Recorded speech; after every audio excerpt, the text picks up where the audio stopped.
ada suplai makanan, sama-sama mereka juga mendapatkan. Lalu bagaimana mereka sama-sama menjaga satu dengan yang lain, tidak akan keluar rumah kalau tidak karena sesuatu yang urgent dan seterusnya. Ada prototipe kampung tangguh. Kampung tangguh ini basisnya RW. Kampung tangguh yang berbasis RW ini menurut saya adalah pola yang cukup efektif yang sudah terbukti dilakukan di Kabupaten dan Kota Malang. Ini sudah lebih 1 bulan yang lalu mereka exercise dan misalnya ada pojok curhat. Mas Ian bisa bayangkan kalau siapapun sudah di rumah sampai 2 minggu kan dia pasti boring. Andai pun dia melihat katakan ada suasana yang dia bisa lebih dekat dengan suasana yang langsung secara fisik, mereka bisa kontak fisik, mungkin mereka akan pilih cara-cara seperti itu. Tapi hari ini mereka harus menjaga betul karena apa? Solidaritas tingkat RT sampai kemudian solidaritas tingkat RW. Nah, ada di situ misalnya pojok curhat dan itu langsung dipandu oleh psikolog dari Universitas Brawijaya. Saya rasa kalau ini saya sampaikan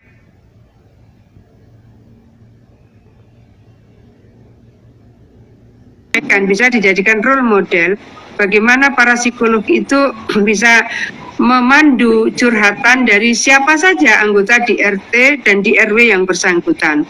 Ada pojok curhat. Kemudian manual yang disiapkan itu luar biasa menurut saya. Manual bansos, yang mau kasih bansos seperti ini SOP-nya. Proses distribusi bansos seperti ini. Sehingga tidak ada dispute di antara mereka yang kok saya dapat sekian, kenapa tetangga saya dapat sekian. Itu sudah terkonfirmasi. Oh, kenapa ini dapat sekian? Iya, karena di rumah itu hanya ada 2 orang. Kenapa tetangga sebelahnya dapat sekian? Lalu macam-macam lagi. Iya, karena di situ ada balitanya. Lalu ada orang tua, lansianya dan seterusnya. Jadi apa yang kemungkinan menjadikan dispute itu memang sudah disiapkan SOP-nya. Menurut saya ini bisa menjadi permodelan ya di beberapa daerah lain, dan itulah yang kemudian oleh Pak Pangdam bikin role model di Surabaya namanya asistensi. Pak Kapolda bikin role model di Surabaya namanya pengampu. Jadi kampung tangguh yang diampu oleh Polda, kampung tangguh yang diasistensi oleh jajaran Kodam. Nah, ini untuk melihat bahwa ada format yang kalau kita lakukan bottom up participation itu kira-kira lebih solid gitu. Jadi tidak top down. Mereka harus sadar, harus tahu, harus waspada bahwa ini penyebarannya dahsyat sekali ini. Kalau hari ini Surabaya sudah 1.500 lebih. Kalau ini jam 4 nanti akan ada pengumuman lagi, ini data per kemarin ya. Itu berarti Surabaya saja sudah melebihi Jawa Tengah. Jawa Tengah 1.200 sekian. Nah, apa artinya? Ayo sama-sama kita melakukan langkah-langkah preventif bersama-sama, bergandengan tangan. Harus terbangun soliditas dan solidaritas di antara tetangga, sama-sama menjaga, sama-sama mengawasi. Karena saya juga sempat turun bersama Pak Pangdam dan Kapolda melihat kampung tangguh yang diampu oleh Polda, bagaimana perasaan mereka. Satu gang waktu itu 100 lebih yang terkonfirmasi reaktif setelah rapid test, ada kegalauan, ada keresahan. Nah, kalau misalnya format-format seperti ini kemudian disiapkan ruang, ada pojok curhatnya, kemudian ada lumbung pangannya. Lumbung pangan ini memang disiapkan seluruh orang yang di RW itu yang memang membutuhkan bantuan, memang semuanya disiapkan gratis. Ibaratnya sudah ya, jangan keluar ya, untuk kebutuhan makan kita siapkan. Jadi mereka bisa tetap masak di rumah, tapi aneka makanan mereka bisa tersupport dari lumbung pangan berbasis RW. Nah, ini dilakukan juga di Magetan dengan format yang lain. Jadi Magetan ini punya format di setiap desa, mereka punya warung gotong royong. Nah, warung gotong royong ini ternyata itu yang orang Magetan yang dari berbagai daerah itu dengan sukacita support mereka. Mereka kirim ke nomor rekening relawan gotong royong, lalu informasi yang sampai ke saya, ada yang kirim sampai 5 ton beras, 1 ton beras. Ini kan basisnya desa. Misalnya dia yang punya rezeki apa, oh di rumah saya itu ada telur-telur digantungkan. Lalu dia dari pasar, oh di pasar itu ada sayur-sayur digantungkan. Siapa boleh ambil apa, siapa boleh naruh apa. Jadi gitu. Jadi dia merasa butuh, dia akan ambil. Yang merasa berlebih, dia akan taruh di situ. Gantung-gantung, sayuran, makanan, macam-macam. Yang luar daerah mereka bisa transfer dan seterusnya. Nah, ini sudah hari ini kalau tidak salah sudah 24 desa yang melakukan kegotong royongan dengan menyiapkan format yang sama uniknya gitu. Jadi apa sih yang sebetulnya menjadi referensi kearifan lokal? Saya rasa ini akan menjadi kekuatan yang bisa terus digali sehingga soliditas dan solidaritas masyarakat itu akan terus terkawal. Ya Bu, menarik ya. Memang dari bottom up dan luar biasa solidaritas masyarakat ini sama yang terdampak ya. Bu, ini soal pemudik Bu, ini kan sebentar lagi mungkin ya yang ini kan tadi juga udah ada data mobil keluar dari Jakarta. Bagaimana mengantisipasi ini Bu? Karena kan banyak yang ada yang curi-curi, masih ada curi-curi yang mau gitu, mau ketemu keluarga, kangen gitu kan. Nah ini antisipasinya seperti apa Bu di Jawa Timur sendiri? Sebetulnya kita sudah cukup lama ya kalau himbauan-himbauan untuk tidak mudik itu rasanya dari minggu ketiga Maret kita sudah melakukan itu. Bahkan waktu itu saya bersama Pak Bupati Lamongan karena warganya yang biasanya jualan lele penyet, banyak sekali soto Lamongan itu banyak sekali. Waktu itu masih 1.000 yang pulang. Dapat 3 minggu berikutnya sudah 27.000 dan seterusnya. Jadi saya temui mereka, kenapa kemudian memilih mudik? Katanya, Bu, saya ini jualan soto. Saya sudah coba jualan online. Maksimum pembeli online itu 20% dari yang biasanya omset dia dapat. Nggak nutut Bu, kalau ini dipakai untuk biaya sewa kamar, biaya hidup. Itu yang saya dengar dari mereka. Nah, hari ini sebetulnya Pemprov yang masuk datanya itu baru 1.861. Tetapi kita kirim 1.900 paket. Paket ini paket cukup besar sembakonya, plus uang 200 akan kita bagi selama 3 bulan.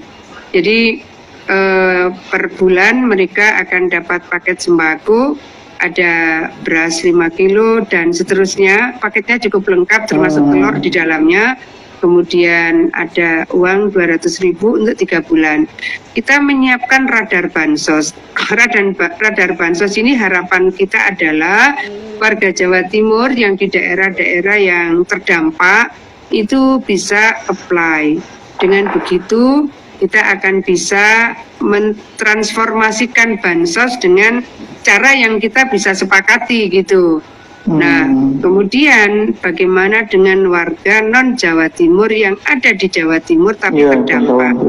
Sama, kita juga menyiapkan format yang sama bagi warga KTP non Jawa Timur dan mereka terdampak di Jawa Timur, kita juga siapkan format yang sama. Hari ini tidak mungkin kita melakukan pendataan door to door.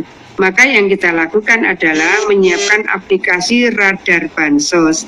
Di radar bansos ini sebetulnya siapa saja bisa mengunjungi, dia bisa apply. Tetapi ada item-item yang memang harus diisi oleh siapa saja yang mengajukan untuk mendapatkan bansos, apakah KTP Jatim yang di luar Jawa Timur yang terdampak ataukah mereka non KTP Jawa Timur tetapi di Jawa Timur dan terdampak. Misalnya ada mahasiswa misalnya yang hari ini memang tidak bisa kembali dan sekarang terdampak di Jawa Timur, semua boleh mengusulkan melalui radar bansos. Sudah mulai sih, sudah mulai cair. Iya. Bu, ini banyak pertanyaan yang masuk dari komentar. Rata-rata nanya, sekolah mulai kapan Bu? Kira-kira bisa pergi sekolah? Pada kangen ya. Ini kalau surat edaran gubernur, kita ini kan dulu surat edaran pertama, sekolah belajar di rumah dari tanggal 16 sampai 29 Maret. Kemudian belajar di rumah lagi itu sampai dengan 19 April. Lalu ini sudah mulai masuk musim liburan. Jadi surat edaran gubernur itu tanggal 2 Mei masuk. Tetapi kita masih akan melihat dinamika penyebaran COVID-19. Jadi ini juga kita koordinasikan kemarin dengan pengasuh pesantren, karena banyak pesantren yang santrinya di atas 10.000. Mereka tadinya kan rata-rata kembali ke pesantren antara tanggal 5 dan 6 Juni. Tapi sekarang pesantren yang santrinya di atas 10.000, sebagian besar sudah mengeluarkan surat edaran bahwa nanti akan diinformasikan sesuai dengan peta sebaran dari COVID-19. Jadi kita akan lakukan koordinasi, satu dengan Kementerian Pendidikan dan Kebudayaan, dua adalah melihat kembali peta sebaran COVID-19 di Jawa Timur. Hari ini seluruh kabupaten kota di Jawa Timur semua sudah terkonfirmasi bahwa ada yang positif COVID-19. Berarti semua kabupaten kota sudah merah. Jadi harus sabar dulu ya nih, memang ketemu temennya. Tapi pasti kita akan lakukan koordinasi dengan, kalau di Pemprov ini urusannya adalah SMA SMK, tapi keputusan ini pasti kita koordinasikan dengan Bupati Wali Kota, karena kewenangan dari mulai PAUD, TK, SD, SMP ada di Bupati Wali Kota. Kita juga sudah koordinasi dengan Kanwil Kemenak, termasuk kemarin kita koordinasi dengan Kanwil Kemenak karena ada Madrasah Ibtidak, Sanawiyah dan Aliyah yang sama-sama kita harus berseiring dalam mengambil keputusan kapan dimulainya belajar di sekolah. Karena kemarin ya mereka juga belajar tapi di rumah. Ya. Bu, ini pertanyaan lagi nih Bu, SPP ini gimana Bu? Tetap harus bayar atau gimana nih? Ya, kalau SPP yang ditanggung oleh Pemprov adalah SMA SMK. Dan sekarang subsidi SPP untuk Aliyah, karena kewenangan Pemprov memang SMA SMK. Nah, untuk equal treatment maka Aliyah ada support untuk bantuan SPP. Ya. Oh, Bu, ini kan sekarang ini lagi kita mencoba new normal ya Bu ya, mungkin ada tahapan mencoba hidup yang dengan corona, dengan jaga jarak gitu. Nah, melihat di Jawa Timur ini seperti apa Bu persiapannya, melihat sekarang masyarakat belum PSBB masih ada pun udah longgar gitu, udah mulai abai. Nah, normal yang disiapkan ini seperti apa Bu kira-kira? Tata hidup yang normal. Jadi kan sebetulnya banyak negara-negara yang sudah menyiapkan protokol secara khusus. Misalnya nanti untuk yang perusahaan, masing-masing perusahaan akan menyiapkan protokol sendiri. Tapi bahwa untuk tatanan hidup baru bagi masyarakat yang misalnya menggunakan masker itu banyak yang juga wegah gitu.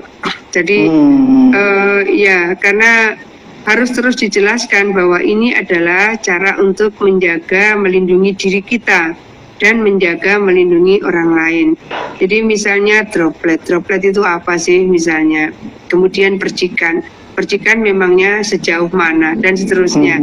Jadi ada beberapa video-video dari hasil penajaman pembesaran sampai 100.000 kali misalnya, itu saya secara parsial memang saya share supaya saling memahami betapa droplet itu cara menyebarnya seperti ini, dan kalau itu droplet dari orang yang terkonfirmasi positif maka hitungan second, hitungan detik dia juga sudah menyebar. Nah, pada posisi seperti ini harus lebih banyak orang yang mensosialisasikan, lebih banyak lagi masyarakat yang terus mengkonsolidasikan, dan lebih banyak yang mengajak agar pola hidup bersih dan sehat itu menjadi lifestyle. Iya, Bu, terakhir ada imbauan untuk warga Jawa Timur nih di perantauan yang kangen mudik tapi memilih tidak mudik, gitu. Bisa disampaikan Bu? Pasti kita ingin memeriahkan kemenangan Idul Fitri dengan biasanya begini. Di puasa banyak sekali proses peribadatan kita lakukan yang sifatnya hablum minallah. Nah, kemudian masing-masing manusia ini, nggak ada manusia yang suci, maka ada bagian hakul adami, hak sesama, mungkin saling bermaaf-maafan, berhalal bihalal, bersilaturahim. Indahnya silaturahim, indahnya bertemu keluarga, kita harus tahan betul. Karena kalau kita menyadari kita dari daerah epicentrum, kita ini ODR. Saya termasuk ODR, orang dengan resiko. Siapa yang hidup di Surabaya hari ini sudah kategori orang dengan resiko.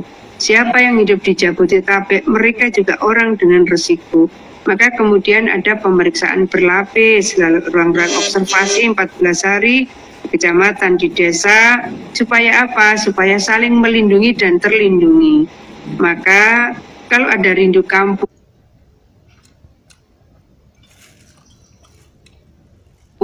maka tahan rindu itu. Kalau ada keinginan silaturahim, tunda silaturahim itu. Kita bisa menggantikan dengan silaturahim secara virtual. Kita bisa melakukan halal bihalal secara online. Pola-pola yang mungkin kita harus lakukan hari ini adalah dengan memanfaatkan teknologi digital. Sehingga tetap silaturahim, tetap kita bersapa meskipun secara virtual. Jadi kesabaran ini akan menjadi bagian yang sangat penting untuk membantu para dokter, para perawat yang mereka sudah bekerja luar biasa. Kalau masyarakat tidak ikut menahan diri untuk tidak bertemu kontak fisik, misalnya tidak berkerumun, seberapapun banyak rumah sakit, seberapapun banyak bed, seberapapun banyak dokter, tidak akan cukup. Apalagi Jawa Timur penduduknya 40.700.000. Berapa dokter paru? 192. Betapa lelahnya mereka. Mereka juga ingin bertemu keluarga mereka, tapi mereka tahan itu, mereka ingin melayani masyarakat. Maka cara kita membantu dokter adalah dengan kita tinggal di rumah, dengan menggunakan masker kalau keluar rumah, dengan menjaga jarak yang aman. Itulah salah satu atau bagian dari cara kita membantu para dokter. Mereka sudah overload. Mereka tentu ingin juga bertemu dengan keluarga, kita juga ingin bertemu dengan keluarga, sama-sama kita berikhtiar supaya COVID-19 cepat berhenti. Kalau ini cepat berhenti, Idul Adha kita sudah bisa silaturahim bersama. Insya Allah, Bu ya. Ibu Ifah, terima kasih banyak sudah bergabung di Ruang Merdeka. Mudah-mudahan nanti setelah Lebaran bisa ngobrol lagi, Bu ya. Masih banyak pertanyaan dari pembaca. Terima kasih pembaca, terima kasih Ibu dan jajaran. Semoga diberi kekuatan terus untuk menjalankan amanah Ibu ya. Semoga pandemi tetap berlalu. Sekian, terima kasih Bu. Assalamualaikum warahmatullahi wabarakatuh. Assalamualaikum warahmatullahi wabarakatuh.